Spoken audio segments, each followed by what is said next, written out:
Maxx. Hello everyone and welcome back to Strike Zone with St. Paul Saints Manager George Tsamis. Strike Zone is a weekly program that gives you, the fans, the opportunity to ask the St. Paul manager questions about the Saints, baseball or sports in general, or just seek George's wisdom about life events that are going on. In this week's program, George talks to us about how to build a team. He discusses how he deals with a player who's done something really stupid on the base pass, and would Maxx Garrett and Hamburger make the next great Abbott and Costello? Let's find out on Strike Zone. Let us welcome back Manager George Tsamis. George, let's first of all begin with your team updates for us. Yes, Tanner Vavra, who hurt his hamstring again. He's eligible to come off the DL today. I don't know if it's going to happen, but he is getting better, and we'll see what happens. It's definitely a day-to-day thing. Alec Crawford, we had signed him back. There was never an injury with him. It was all about a roster spot, and he threw okay the other day. Kansas City swings the bat pretty good, but we'll see what happens. He'll be in the bullpen today, and again for the weekend, we'll just see what happens. Sam Moss is obviously back playing. He had the minor back injury, but he is healthy now. Brady Brzezinski, he's been swinging the bat well. He's doing a real good job, and we like the way he swings, and the better he does, the more he's going to play. And then today we were signing left-handed pitcher Mike Strong. He's been in Double-A. He's had some good numbers over the years, and left-handed reliever that there's a chance we may have him start as well. And so those are the updates up to this point, and that's where we're at.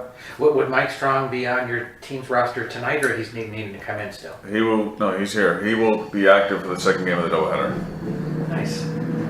Well, let us head to our fan questions this week. First of all, we begin with Jim from St. Paul, who says, I've heard you talk about that you wish you had more veteran player spots on the team, but isn't part of what makes you such a good manager is the ability to be able to fit all of those different levels together into a winning puzzle?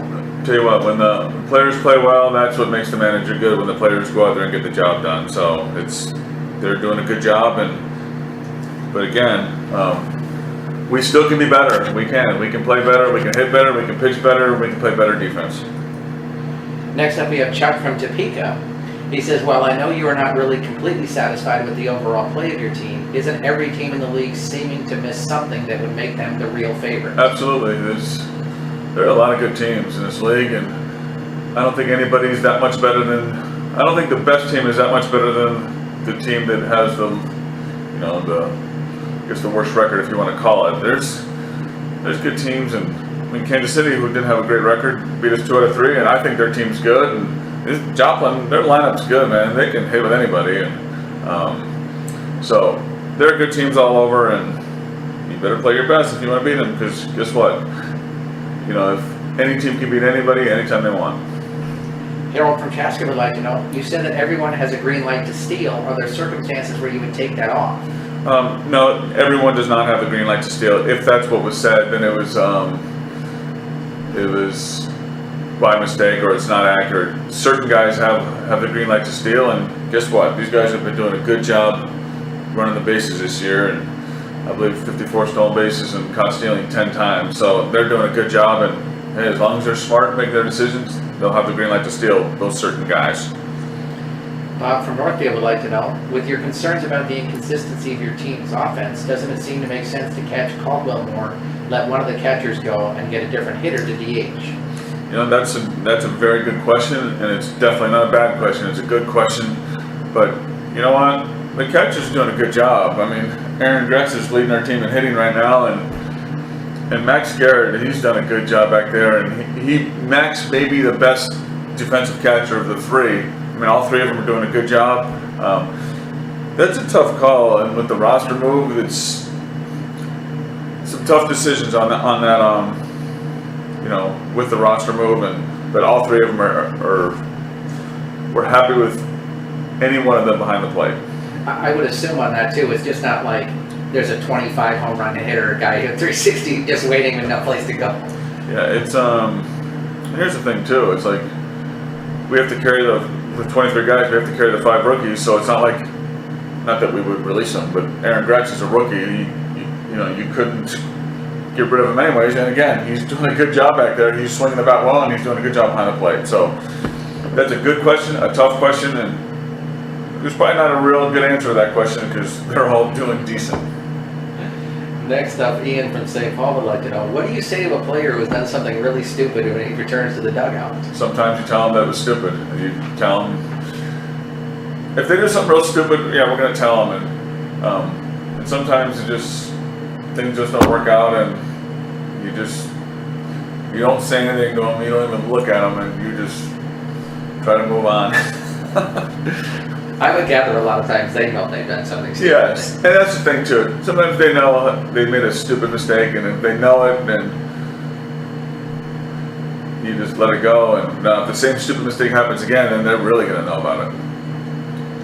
Miguel from Minneapolis would like to know, when your team is struggling to score runs, do you put a lineup out there that is better defensively so you are likely to give up less runs, or do you try to put out the lineup that will score more even if that sacrifices defense? You know, it's depends how things are going. We have 3 guys on the bench, and if guys are struggling, then we feel we have other guys that can get the job done. So, you know, we just put out the best lineup that we feel it is for that day, and yeah, you want them all to swing, but if everybody's struggling hitting, then maybe you put the guy that can play better defense out there. Next up, Owen from Eden Prairie would like to know, how many games do you see Mark Hamburger winning this season? He's doing a great job, and I don't know how many, but he can just keep pitching like that, and then the wins will keep coming. Gene from Lina Lakes would like to know what your favorite part about 4th of July is. Well, the fireworks show is outstanding, and it's you know, I've seen a bunch of fireworks shows over the years, but the one they do here it's a great show, and it's exciting to watch. Lenny from Minneapolis says, George, did you know that the 4th of July is the day that Lou Garrett gave his famous speech? Has there ever been a better speech than that? Tell you what, it's something that you never get sick of seeing when they show it. So it was yeah, it was a special thing to see, and it never gets old. You can watch it every day, and it's still nice to see. Even Gary Cooper did a good job of giving it there too. So, Tim from Bloomington would like to know, do you suggest going after hitters with your best stuff or trying to work against their weaknesses? Maybe a little bit of both. You know, you have to pitch your game, and you know, if your fastball is your best pitch, you need to throw it. And but if they're on pitches and maybe have them get at bats, then maybe you just go against their weaknesses. But a little bit of both. But you know, if I'm throwing 93 miles per hour and their guy's a good fastball hitter, I'm still going to throw my 93 mile per hour fastball. Meg from St. Paul is curious to know, is there anyone on the bus who snores, and do they keep you awake? I do, from what I'm told, and it's not my fault. It's the way it happens. I'm told I'm a snorer, and I know at times our trainer, Jason Allenbecker, he snores, and I hear it sometimes, and once in a while you hear some guys, but it's nobody's fault. You hope you can sleep. I take my Ambien and just try to sleep through it.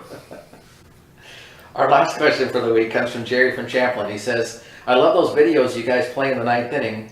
Don't you think Mark Hamburger and Maxx Garrett would make the perfect Abbott and Costello? They're awesome to watch. They're great teammates, great guys. They're funny, and again, sometimes from the dugout we have trouble hearing it, but when we do hear it, they're excellent, and they make people laugh, and those things are great to watch. I bet they're great in the locker room. Outstanding, well, especially Hamburger. Maxx a little quieter, but when he's up on that board doing that, he fits right in. Thanks for joining us this week, Coach. We want to thank Manager George Tsamis for joining us on Strike Zone this week. If you have your own questions you'd like to ask the St. Paul Saints manager, please send them to us at askgeorge@minorleaguesportsreport.com. That's askgeorge@minorleaguesportsreport.com. Please have your questions to us by Saturday evening so we can give the skipper a little time to review the questions before we record the show. I'm Rob Pannier, the managing editor of the Minor League Sports Report, and we'll see you next time on Strike